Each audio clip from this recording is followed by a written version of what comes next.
निःशुल्क रूप से मिलनी चाहिए। क्योंकि एक बार को आप सोचिए, आखिर उस बच्चे की गलती क्या होती है जो एक गरीब घर में पैदा होता है और उसको बेहतर शिक्षा से वंचित होना पड़ता है। शिक्षा के सामने एक पैसे की दीवार खड़ी है, जो जितनी ऊंची दीवार लांघ सकता है, जो जितना अधिक पैसा शिक्षा पे खर्च कर सकता है, वो उतनी बेहतर शिक्षा पा सकता है। लेकिन अगर एक देश एक है, लोकतांत्रिक देश है, तो शिक्षा भी सबको एक समान रूप से तो मिलनी ही चाहिए।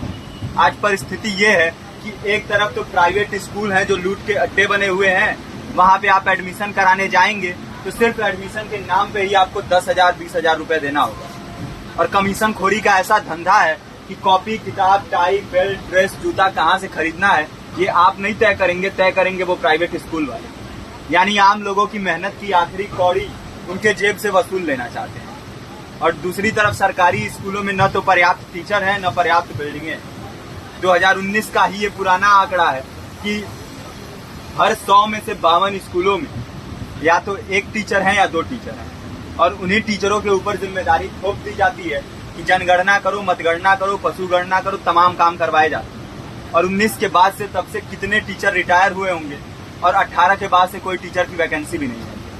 आप खुद भी सोच सकते हैं ये परिस्थिति और कितनी बिगड़ी हो। इसीलिए हम लोग ये मांग उठा रहे हैं, चाहे कोई राष्ट्रपति का बच्चा हो या किसी मजदूर का, सबको शिक्षा एक समान मिलनी चाहिए और निःशुल्क रूप से मिलनी चाहिए। प्रेमचंद ने अपने दौर में भी कहा था कि एक सभ्य समाज में ऊंची से ऊंची तालीम मुफ्त होनी चाहिए और इसका पूरा खर्च गवर्नमेंट को उठाना चाहिए, क्योंकि हमारे देश को फौज से ज्यादा आवश्यकता तालीम की है। और शिक्षा से जुड़ता हुआ ही दूसरा मुद्दा हम लोग उठा रहे हैं। दूसरा मुद्दा है रोजगार का। रोजगार की परिस्थिति ये है कि आज सरकारी सेक्टर हो या प्राइवेट, सब कुछ ठेका संविदा के हवाले किया जा रहा है। परमानेंट नौकरियां लगातार घटाई जा रही है।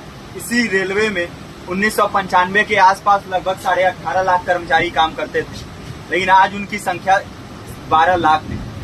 आप खुद भी सोच सकते हैं कितने बड़े पैमाने पे परमानेंट पदों को घटाया जा रहा है। और आज आलम ये है, एक तरफ लाखों पद खाली पड़े हैं, फिर भी कोई वैकेंसी नहीं निकलती। जो वैकेंसियां निकलती हैं उनमें भ्रष्टाचार होता है, पेपर लीक हो जाते हैं।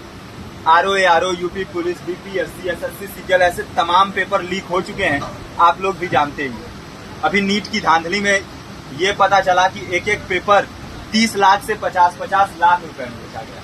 हम और आप तो ये पैसा नहीं दे सकते। पूरी की पूरी कारस्तानी सरकार, प्रशासन, शिक्षा माफियाओं की होती है। और भुगतता कौन है? आम घरों के लोग, जो लोग सालों साल तैयारी करते हैं, दिन भर में 10-10 घंटे, 12-12 घंटे पढ़ते हैं। और इतनी कड़ी मेहनत के बाद, सालों साल की मेहनत के बाद उनके हाथ लगती है तो सिर्फ हताशा, निराशा, अवसाद। बहुत से छात्र नौजवान जो इस बेबसी में, इस डिप्रेशन में नहीं जी पाते, आत्महत्या तक के कदम उठा लेते हैं। लेकिन ये देश की विडंबना है कि टीवी चैनल, अखबार, मीडिया, नेता, मंत्रियों के लिए कहीं ये कोई मुद्दा नहीं है। उनके लिए मुद्दे हैं तो जाति, धर्म, रंग, नस्ल, अगड़ा पिछड़ा।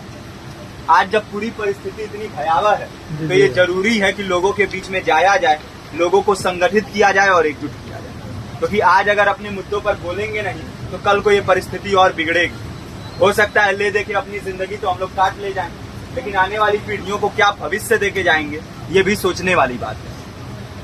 हमारे साथी ने आपको पर्चा दिया है, पर्चा आप तक पहुंच गया है। पर्चे में और भी बातें हैं, इसको पूरा विस्तार से पढ़िए। पर्चे में हमारा नंबर है, संपर्क कीजिए। फेसबुक का, इंस्टाग्राम का लिंक है, आप वहाँ पे जाएंगे तो आपको पता भी चलते रहेगा कि लगातार किन किन माध्यमों से हम इस अभियान को चला रहे हैं। नुक्कड़ नाटक, संगीत, शिक्षा सहायता मंडल, लाइब्रेरी, तमाम माध्यमों से इस अभियान को चला रहे हैं और कोशिश कर रहे हैं कि बड़े से बड़े पैमाने पर हर जगह पे लोगों को संगठित किया जाए और एकजुट किया जाए। आपके बीच भी आए हैं आपका साथ और सहयोग दें। साथ इस रूप में कि आप भी हमारे इस कारवां और इस मुहिम से जुड़िए।